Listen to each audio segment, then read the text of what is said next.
We have to go back to our Lord. আমাদেরকে ফিরে যেতে হবে আমাদের রবের কাছে। আমরা কেউ আজীবন থাকতে আসি নাই। থাকতে পারবো আজীবন? দাদা চলে গেল, বাবা চলে গেল, মা চলে গেল, মামা চলে গেল, খালু চলে গেল, এরপর আমাদের টনক নড়ে না, তাই না? পাগল পাড়া হয়ে আছে এই পৃথিবীর জন্য। মরতে যে হবে এটা ভাববার সময়টুকু আমাদের নেই। আমরা ব্যস্ত আমাদের ক্যারিয়ার নিয়ে, আমাদের লাইফ নিয়ে, আমাদের সমাজ নিয়ে, আমাদের ফ্যামিলি নিয়ে, আমাদের সন্তান আর সম্পদ নিয়ে আমরা super busy. We are leading a very super busy life. We don't have even a single time to think about death. মৃত্যু নিয়ে ভাবার একটা মুহূর্ত আমাদের নাই।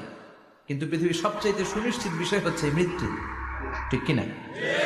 The most certain thing in our life is death. আমাদের জীবনের সবচাইতে সুনিশ্চিত বিষয় হচ্ছে মরণ। মরবই আমরা।